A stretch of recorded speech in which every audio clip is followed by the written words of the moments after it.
tiens, je veux dire Fred Vargas, Pars vite et reviens tard, c'est un excellent livre, ça c'est épatant.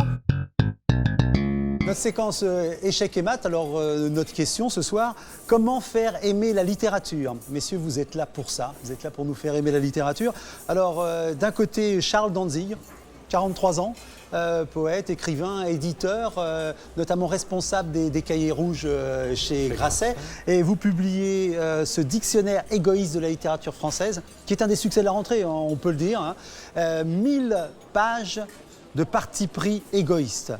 Vous dites ce que vous pensez, comme vous le souhaitez, et je crois qu'on vous a trouvé très culotté dans la presse. En face de vous, Jean-Joseph Julot, 54 ans, vous avez été enseignant jusqu'en 2004. Jusqu'à l'année dernière, oui. Alors, je ne vais pas dire de bêtises, mais au collège de Guéméné-Penfao, est-ce que ça se prononce comme ça? C'est drôle, c'est une espèce de culbute de syllabes avec des voyelles, et ça amuse toujours. Voilà, oui. alors c'est en Loire-Atlantique. Moi, ça amuse pas. Et vous êtes avant auteur dans la même collection de l'histoire de France pour les nuls, qui s'est vendu à 300 000 exemplaires. C'est oui. donc un énorme succès. Et ce soir, vous êtes là pour la littérature française pour les nuls, paru chez First Edition. Donc vous connaissez le principe de l'émission. Vous êtes devant une pendulette qui va vous permettre d'interrompre votre interlocuteur. Vous parlez, vous répondez aux questions. Et cette pendulette va vous arbitrer, normalement chronométrer votre temps de façon à ce qu'on soit équitable. Alors, la première question que je vais me permettre de vous poser, est-ce que vous ne croyez pas s'il y a abondance d'ouvrages sur la littérature, et je vais vous poser la question à vous, est-ce que c'est pas parce que justement la littérature est malade et qu'on fait des livres parce qu'on ne lit plus? Si, la lecture, effectivement, est un loisir qu'on pratique de moins en moins parce que peut-être on n'a pas su inciter à la pratiquer, que d'autres activités ont pris la place de la lecture. Il y a par exemple toutes les activités liées à l'ordinateur, etc., ouais, qui se sont implantées. Il ne faut pas oublier que quand on parle de littérature, on parle d'une frange de la population qui est quand même très réduite. Il y a 12% de gens qui achètent des livres, il y en a 7% qui les lisent, il y en a 5% qui achètent des livres peut-être pour les mettre de côté. Vous êtes d'accord avec Jean-Joseph Julot? C'est-à-dire, je ne suis pas d'accord avec un terme, c'est que de dire que la lecture est un loisir, c'est quelque chose de plus important et de plus grave. Bon alors concrètement, voilà ce que ça s'appelle parler librement. C'est Proust, auteur austro-hongrois, écrivain français. Jules Romain, c'est la sofresse. Ce genre-là, c'est-à-dire la sofresse, ça veut dire qu'il met des pourcentages de personnages. Mais oui, absolument. ça. Saint-Simon, c'est l'auteur le plus comique. Stendhal, il est partial, de mauvaise foi, et souvent il fait le malin. Et ainsi de suite. Vous avez dit Yourcenar, c'est un vieux labrador enveloppé dans un torchon. Oui, Moi j'aime bien Yourcenar. Moi j'aime bien les labradors et je préfère les labradors à Yourcenar. Non, Yourcenar c'est mieux qu'un labrador quand même. Est-ce que vous n'êtes pas un petit peu jaloux de cette liberté de ton qu'il peut prendre puisqu'il s'occupe des morts? Moi, j'aurais bien aimé faire un livre de ce genre-là, mais ça n'était pas mon cahier des charges. J'écris pour une collection. Est-ce qu'il y aura un Julot des morts? Moi, un Julot des morts peut-être, ça me divertirait beaucoup. Voilà. Et quand on a cette liberté totale, eh bien c'est certainement un extrême plaisir, quoique j'ai pris beaucoup de plaisir à écrire la littérature. Et on en prend à le lire. Parce que j'ai ajouté mon propre cahier des charges. J'ai voulu que dans chaque paragraphe, il y ait un sourire, une émotion, puis une information aussi. Des anecdotes, parce que vous utilisez tous les deux les anecdotes, je crois. Mais parce que les anecdotes, c'est important, ça rend la littérature humaine. Vous comprenez, quand on apprend que Racine avait sous l'œil une cicatrice, parce qu'à l'âge de 8 ans, il s'était battu avec ses condisciples au collège de Beauvais, ça, évidemment, ça n'apporte rien à la compréhension littéraire de Racine, mais ça montre que c'était un homme vivant et que c'était pas une statue à vénérer, c'est un être humain. Et que Corneille, lui, dans le plancher de son appartement rue de Cléry, avait taillé une trappe qu'il soulevait pour s'adresser à son frère qui était au rez-de-chaussée et pour lui demander une rime quand il n'en trouvait pas. Moi, je trouve que ce genre de détails, vous avez raison, on utilise un petit peu le même procédé. C'est délicieux quand même de lire ces petites choses-là. Jean-Joseph Julot, est-ce que vous ne pensez pas que le livre de Charles Dantzig aussi s'adresse aux écrivains? Je trouve qu'il y a une partie importante sur le style et l'analyse. Moi, j'aime bien votre livre parce que j'y prends du plaisir depuis que je l'ai acheté, n'est-ce pas? Et je trouve que, en fait, on sert la même cause. Moi, j'attends les lecteurs à l'entrée de la littérature et vous les attendez à la sortie. En fait, ils sont coincés. J'ai grand plaisir à entendre des gens simples qui disent « J'ai lu le dernier Marc Lévy, il m'a plu davantage ou moins que le précédent », mais en fait, ce sont des gens qui ne liraient rien d'autre. Mais oui, vous voyez, vous dites des gens simples et vous dites des gens qui ne lisaient rien d'autre. Pourquoi vous partez de ce préjugé? Les gens peuvent très bien lire Proust, ça n'est pas compliqué. Ça n'est pas compliqué. Ce qui est compliqué. Pour vous, ce n'est pas compliqué. Ce qui est compliqué, c'est ce qui est mal écrit.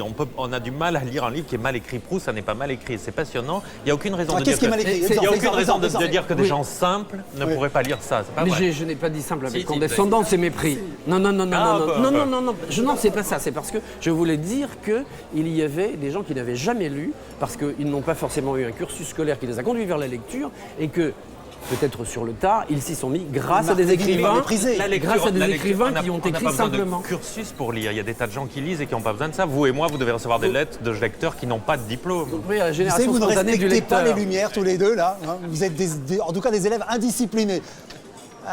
Jean-Joseph Julot, c'est vous qui avez la lumière, c'est vous qui avez la parole. Alors, qu'est-ce que je vais dire là? Voilà. Je la reprends.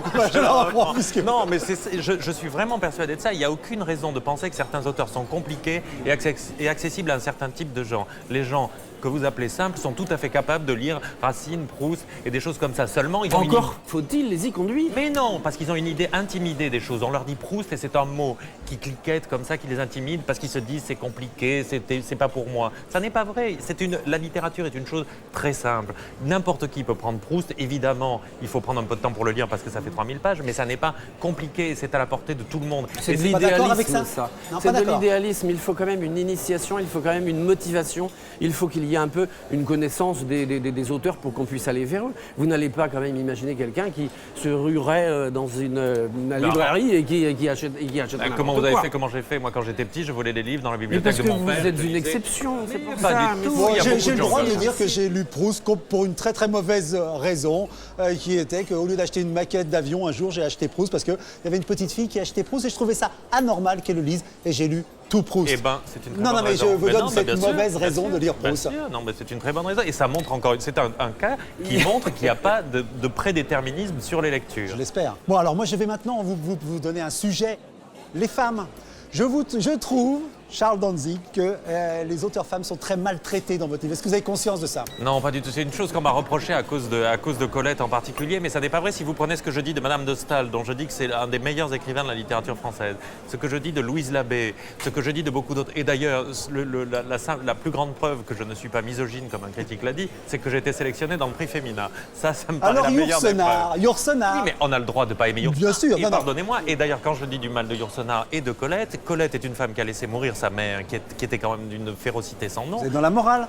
Oui, vous êtes non, dans la morale, mais on là. me reproche une chose morale, Oui. donc je réponds. D'accord. Et Yourcenar, qui n'était pas d'une gentillesse sans nom non plus, qui elle-même, la façon dont elle traite ses personnages dans ses livres est très méprisante. Madame de Lafayette, on croyait qu'elle avait écrit un chef-d'œuvre. Oui, mais Madame de Lafayette, c'est un peu comme ça de la broderie de dames qui s'occupe le dimanche. C'est ce que vous dites, voilà. Oui, mais je dis aussi des choses affreuses sur des hommes. Jean-Joseph Julot, vous ne dites rien, alors face à des... J'écoute, je vous écoute, et puis je ne sais pas quoi dire. Parce que vous étiez bien parti là. Pour vous, Yourcenar. Pour moi, Yourcenar, c'est quelqu'un que j'admire beaucoup, dont j'admire le style, et je ne comprends pas très bien qu'on lui en veuille d'avoir à ce point réussi à manier la langue française en lui donnant une espèce de noblesse dans le style et de côté esthétiquement parfait. Voilà. Non, c'est pas parfait, c'est un peu scolaire, Yourcenar. Ses romans sont pas très bons. Ce qui est très bien dans Yourcenar, ce sont ses mémoires. Les mémoires de Yourcenar sont très bons. Les romans sont un peu appliqués quand même. Ce sont des romans historiques un peu appliqués. Non, je trouve que ce côté peut-être péremptoire. Hein. Mais il est péremptoire. Oui, c'est ça. Alors, ça manque un peu de souplesse, tout ça. Mais Jean-Joseph Julot, est-ce que vous... puisque je dis que les mémoires sont des bons livres, c'est au contraire nuancé. On n'est pas obligé de prendre en bloc un écrivain. Voilà, mais Jean-Joseph Julot, est-ce que vous, par contre, on a l'impression que vous aimez tout le monde? Est-ce que c'est pas louche d'aimer tout le monde? J'ai envie de faire aimer tout le monde. Oui. Et je sais très bien qu'au-delà d'une vision un petit peu idéalisée que vous avez du contact entre les lecteurs et la littérature, ça c'est une espèce de théorie. Mais il y a la pratique et puis il y a le terrain. Et là, ça se passe pas tout à fait comme ça. La pratique, je l'ai, les gens achètent le livre. Donc vous savez, c'est ça aussi une pratique. Vous êtes deux succès, deux énormes succès. Au-delà d'une observation marchande, il faut quand même aussi voir la réalité sur le long terme. Le long terme, on sera mort et vous et moi. C'est ça la question. Le long terme de notre vie. Hein, il faut quand même. Moi, je veux apporter quelque chose aux lecteurs. Je veux leur faciliter la tâche. Et puis, je pense.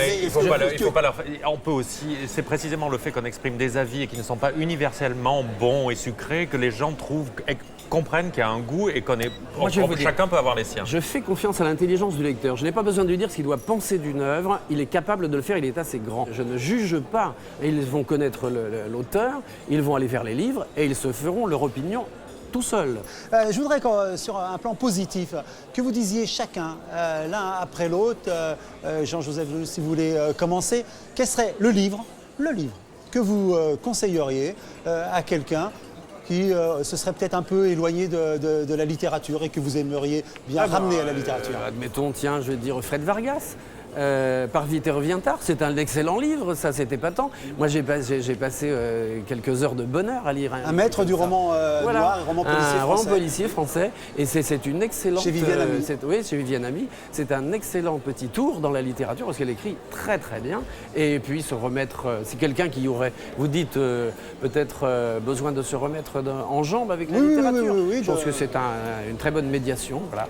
Jean. Eh bien, moi, je dirais à un écrivain et un roman que je pense vous aimez beaucoup, Daniel, qui est le Fermina Marquez de Valérie Larbaud, qui est un grand écrivain. Et ça montre qu'un grand écrivain peut écrire des grands romans qui ne sont pas plus compliqués à lire qu'un roman supposé simple. C'est l'histoire très très brève, en 150 pages, d'un groupe de collégiens avant la guerre de 14, dans un petit collège aux environs de Paris, qui sont émerveillés par l'arrivée de jeunes filles sud-américaines dans leur collège. Et c'est un bijou, un chef-d'œuvre de style et une histoire merveilleuse. Voilà, Bon, Valérie Larbaud, Fermina Marquez. Voilà. Écoutez, messieurs, je vous remercie. En tout cas, ce que je peux dire à tout un chacun, c'est qu'au terme de ce débat, j'espère qu'on vous aura donné envie, en tout cas, de lire La littérature française pour les nuls de Jean-Joseph Julot et Charles Dantzig, dictionnaire égoïste de la littérature. Quand je qu'on avait affaire à deux amoureux fous de la littérature, vous avez confronté votre point de vue. Mais on s'aime bien.